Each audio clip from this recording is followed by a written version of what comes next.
avant la fondation du monde. Bonsoir, mesdames, messieurs, que la grâce du Seigneur soit avec chacun de nous. Nous allons parler de la personne de Jésus. Parlant de Jésus, nous allons voir quelles sont ses origines selon la Bible. Les origines du Seigneur Jésus-Christ. Il est important de chercher à comprendre la nature de la personne de Jésus selon l'enseignement et les déclarations des Saintes Écritures.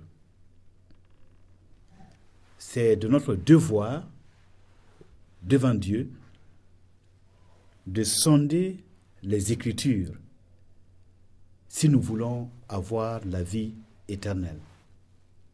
Rien sur cette terre ne remplace la parole de Dieu, la Bible. Si nous voulons un jour rencontrer Dieu après la mort, si nous voulons être dans son royaume et vivre éternellement avec Dieu, eh bien, il faudrait nous préparer et apprendre comment fonctionne sa justice, quelle est la nature de son royaume et comment, par qui nous pouvons entrer dans le royaume de Dieu. Il y a un nom qui est au-dessus de tous les noms, le nom de Jésus. Par ce nom, Dieu permet à tout être humain d'avoir accès à son royaume. Et parce que ce nom, Jésus, qui veut dire encore Yeshua, Yahvé sauve, l'Éternel sauveur, celui qui sauve du péché, c'est-à-dire celui qui efface la peine du péché qui est la mort, celui qui annule la peine du péché qui est la mort éternelle, la mort après la mort. Après notre mort physique, la mort du corps, eh bien, il y a une autre mort dont parlent les Saintes Écritures, la mort de l'âme et de l'esprit, la séparation éternelle d'avec Dieu. Jésus est venu pour nous permettre de ne plus connaître la mort dans l'âme, dans l'esprit, pour que, même si il nous arrivait de quitter le monde, quel que soit l'âge auquel nous sommes sortis de ce monde, eh bien, par notre relation avec Jésus-Christ, par notre union avec le Christ, eh bien, nous ayons la possibilité de recevoir l'immortalité qui est de Dieu, qui est en Dieu par Jésus-Christ. Mesdames, Messieurs, ce nom est éminemment important. Je suis en train de nous parler des choses à venir, des choses qui concernent le royaume de Dieu. Je suis en train de nous élever pour que nous ayons en vue les choses les meilleures qui sont à venir, les choses de Dieu. Le ciel et la terre vont passer, les plaisirs de la vie, les gloires, les richesses, tous les privilèges que nous avons. Et notre vie, tellement brève, dans quelques 100 ans, eh bien, la majeure partie de nous tous qui sommes vivants, nous ne serons plus là. Où serons-nous après ces temps-là? Où serons-nous? Dans l'éternité de Dieu ou dans l'éternité de la séparation d'avec Dieu? Voyons-nous, la question est hautement essentielle, elle est primordiale. Alors, Jésus est celui qui nous permet de résoudre cette question essentielle de notre avenir éternel. Il est la personne qui a la clé qu'il peut nous donner si nous le désirons. Il se propose de nous donner à chacun d'entre nous, à chaque être humain qui accepte librement et volontairement de croire en lui, de lui faire confiance eh bien, il se propose, Jésus, de donner à chacun de nous la clé du royaume de Dieu. Ainsi donc, en mourant, en quittant ce monde, notre âme est préparée. Notre âme est guidée dans le chemin qui mène à la porte de l'éternité. Et cette porte, c'est la personne de Jésus-Christ. Comme Christ Jésus a dit, je suis, moi, Jésus, je suis le chemin qui mène au Père. Je suis la vérité du Père. Je suis la vie éternelle. Je suis le chemin, je suis la vérité et je suis la vie. Nul homme ne peut aller au Père sans passer par moi. Jean, au chapitre 14, le verset 6. Donc Jésus, c'est le chemin qui nous permet d'arriver jusque dans la présence de Dieu.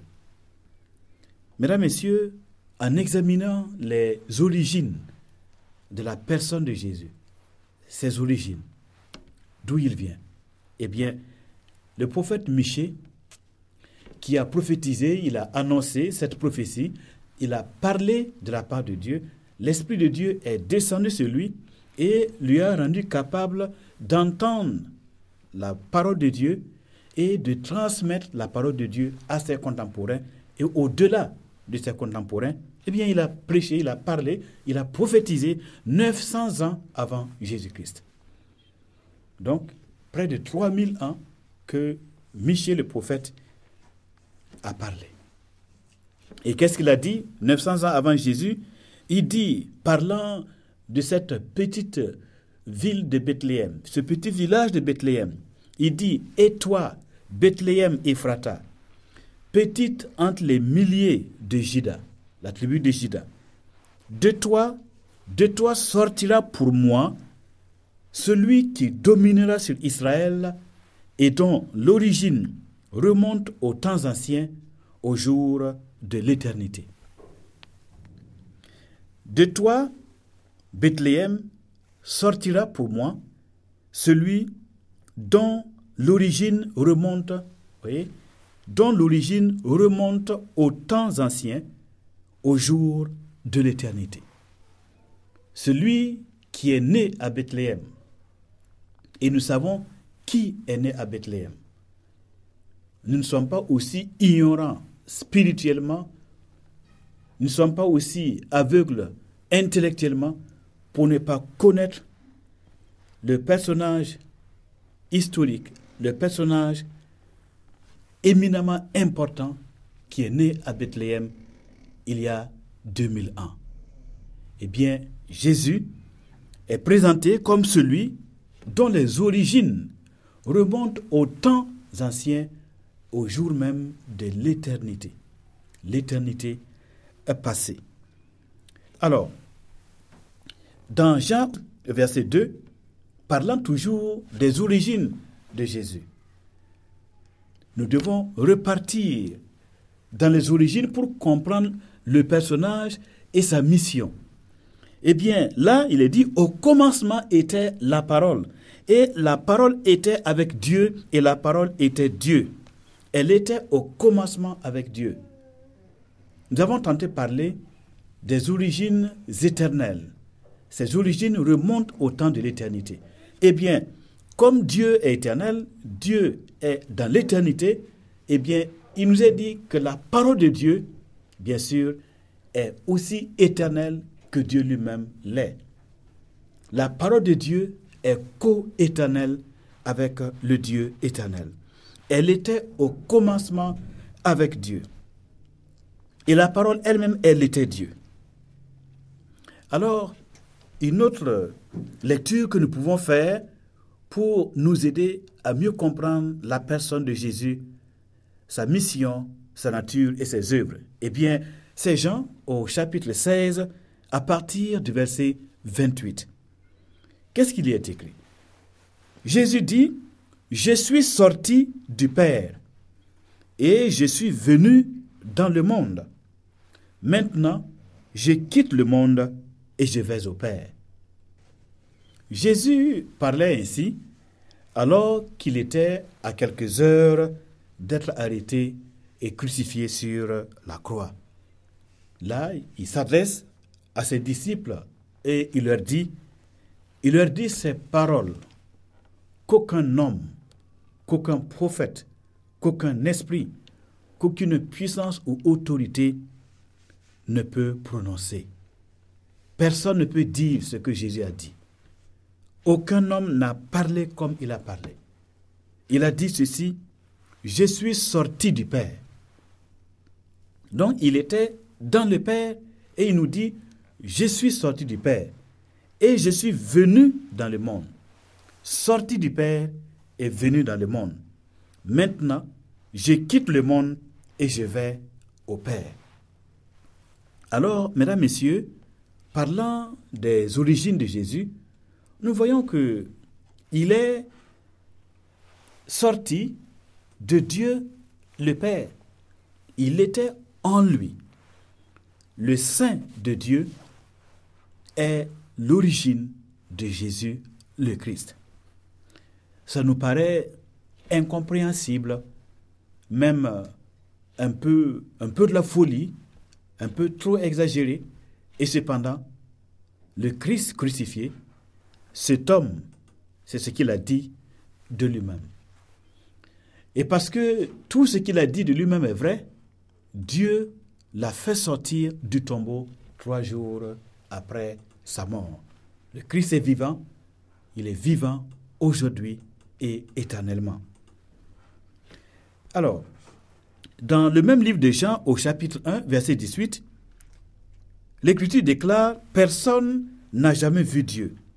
Le Fils unique qui est dans le sein du Père est celui qui l'a fait connaître. » Voyez, personne n'a jamais vu Dieu. Le Fils unique qui est dans le sein du Père, qui est à l'intérieur du Père, qui est un avec le Père, il est sorti du Père et il nous permet, lorsque nous le contemplons, lorsque nous le regardons, il nous permet de connaître qui est Dieu. Aucun des prophètes n'est sorti du Père, aucun des prophètes n'est présenté comme étant dans le sein du Père, et par conséquent, nous pouvons conclure sur la base des Saintes Écritures que Jésus n'était pas de leur rang, il leur était largement supérieur. Dans Jean au chapitre 10, verset 38, Jésus dit encore ceci. « Mais si je l'ai fait, quand même vous ne me croyez point, croyez à ses œuvres, afin que vous sachiez et reconnaissiez que le Père est en moi et que je suis dans le Père.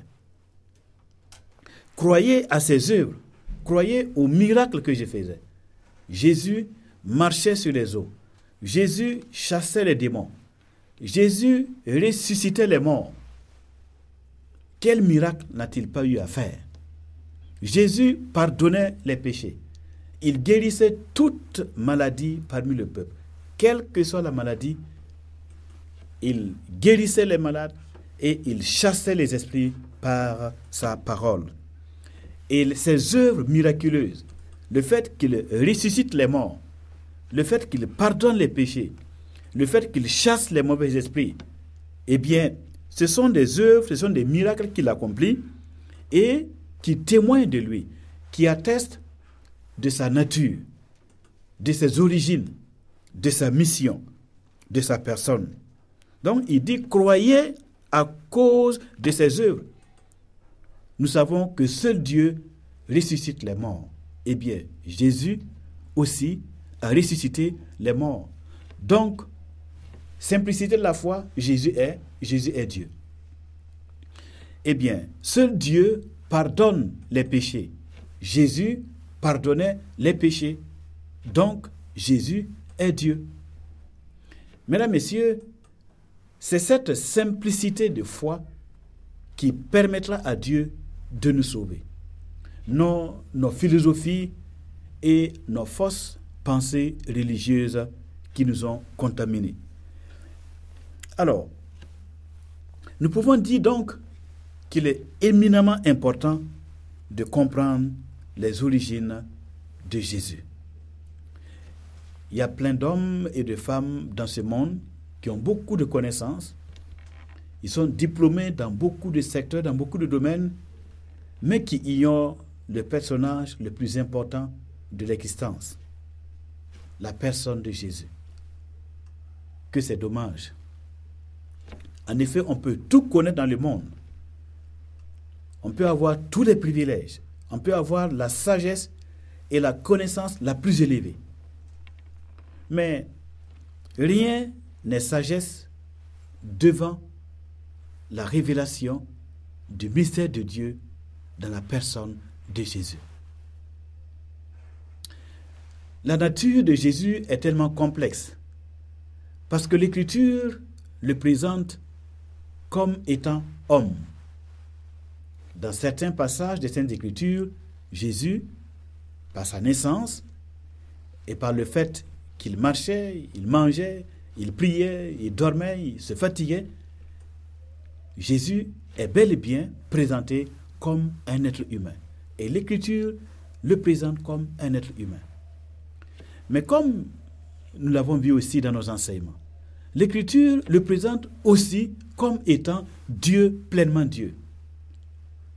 L'Écriture le présente comme étant Fils de Dieu et Dieu lui-même. Alors, tout ça, ça devient très complexe. Oui, la Bible n'est pas un livre comme les autres. Il nous faut l'enseignement de Dieu, notre Créateur. Il nous faut recevoir la sagesse d'en haut, la sagesse divine, pour comprendre par notre esprit le sens de tout ce qui est dit au sujet de Jésus, homme et Dieu. Pour comprendre le message, l'enseignement de la Bible, il nous faut plus que des études intellectuelles. Et plusieurs d'entre nous font de la Bible une étude intellectuelle. Mais l'auteur qui a inspiré ce livre n'arrive pas ou ne peut pas leur donner de comprendre le sens parce qu'ils n'ont pas reçu, ils n'ont pas cru à l'auteur de la Bible, qui est l'Esprit de Dieu. Alors, si nous n'avons pas de contact, de relation avec l'auteur qui a inspiré les Saintes Écritures, comment pouvons-nous en comprendre le sens? Or, le Seigneur Jésus dit, les paroles que je vous ai dites sont esprit et vie. Ces paroles sont esprit et vie. La chair ne sert de rien. La lettre tue, mais c'est l'esprit qui vivifie. Lorsque nous lisons les Saintes Écritures, que nous voyons des déclarations qui n'ont rien à voir avec le langage humain, avec la conception humaine de la divinité, eh bien, nous devons nous référer à la sagesse divine, à l'Esprit de Dieu qui est l'auteur, qui a inspiré les Saintes Écritures. Nous devons nous référer à lui pour comprendre le sens. Et à défaut de comprendre le sens, eh bien, nous allons dire des choses qui nient Dieu, ou bien des choses qui sont des injures et une sorte de profanation des vérités divines. Et en ce moment-là, nous nous trouvons en train de combattre contre Dieu, parce que ce Dieu qui est mystérieux a donné de lui-même une définition qui dépasse notre entendement. Jésus est Dieu et Jésus est aussi un homme. 100% Dieu, 100% homme. Et en tant que Dieu, nous le voyons ressusciter les morts, nous le voyons guérir les malades, nous le voyons pardonner les péchés et nous le voyons à la fin mourir pour sauver les hommes et revenir à la vie pour être leur avocat auprès du Père. Nous l'entendons dire qu'il est un, lui-même Jésus. Nous l'entendons dire qu'il est un avec le Père, qu'il est sorti du Père et qu'il s'assoit sur le même trône que le Père. Voyons-nous, celui qui est un homme, mais qui est aussi Dieu, qui est à la fois sur terre et dans le ciel. N'est-ce pas complexe? Eh bien, La parole de Dieu, la Bible, est tout un mystère. Et personne ne peut en épuiser le sens. Les sages restent muets devant la compréhension, devant l'illumination du sens des Saintes Écritures. Mesdames, Messieurs, que devons-nous faire face à un mystère aussi complexe? Face à un mystère qui dépasse la capacité de compréhension de l'être humain. La Bible dit ce mystère-là, cette source ou cette sorte de sagesse que nous prêchons n'est pas de ces siècles, ni des grands de ces siècles, qui vont être anéantis. C'est une sagesse qui est mystérieuse, mais que Dieu révèle à ceux qui sont humbles de cœur et qui acceptent de se réconcilier avec Dieu par la mort de son Fils, et qui donc reçoivent l'effacement de leurs péchés et l'effacement des peines de leurs péchés grâce au sacrifice pourvu pour cela, le sacrifice du Fils de Dieu. À moins que Dieu me parle, je ne puis comprendre le message des Saintes Écritures. Je ne puis comprendre comment et pourquoi Jésus peut être présenté, le même personnage peut être présenté 100% homme et 100% Dieu. Et cependant, tel est le message et le contenu de la Bible. Le Christ, dont plusieurs prononcent le nom chaque jour, ce Jésus, dont quelques-uns connaissent quelques bribes d'histoire, eh bien, ce Jésus est pleinement le grand mystère de Dieu, le signe de Dieu pour toute la création. Nous savons une chose qui est vraie, que nous avons expérimentée. Si chacun de nous s'humilie pour accepter le Christ, eh bien, nos vies vont changer, nos destinées vont changer, et la lumière entrera dans nos cœurs. Christ, Jésus est la véritable lumière qui, en venant dans le monde, éclaire tout homme. En venant dans votre vie, dans votre cœur, en entrant dans votre esprit, dans votre conscience, Christ Jésus sera votre lumière. Lorsque le Seigneur Jésus un jour a dit à ses disciples, eh bien, vous connaissez maintenant le chemin. Les disciples ont dit, mais comment pouvons-nous connaître le chemin? Il leur a dit, mais écoutez, je suis le chemin, la vérité et la vie. Toi, là, devant nous, tu es le chemin qui mène à Dieu. Tu es la vérité, tu es la vie. Et un autre jour, il leur dit, il vous a été donné, vous, les disciples, vous qui me suivez, vous qui m'avez choisi et accepté comme votre Seigneur et Sauveur, il vous a été donné depuis le ciel, par le Dieu vivant qui est au ciel. Il vous a été donné de comprendre et de connaître les mystères du royaume de Dieu. Mais pour les autres, pour ceux du dehors, pour ceux qui ne sont pas dans la foi, qui n'ont pas accepté le Christ comme leur Seigneur et leur Sauveur, eh bien, eux, ils sont du dehors et ils regardent du dehors, et pour eux, s'accomplit ce que disent les Saintes Écritures. Ils regardent mais sans voir. Ils voient sans comprendre. Ils écoutent mais sans entendre. Ils entendent sans comprendre.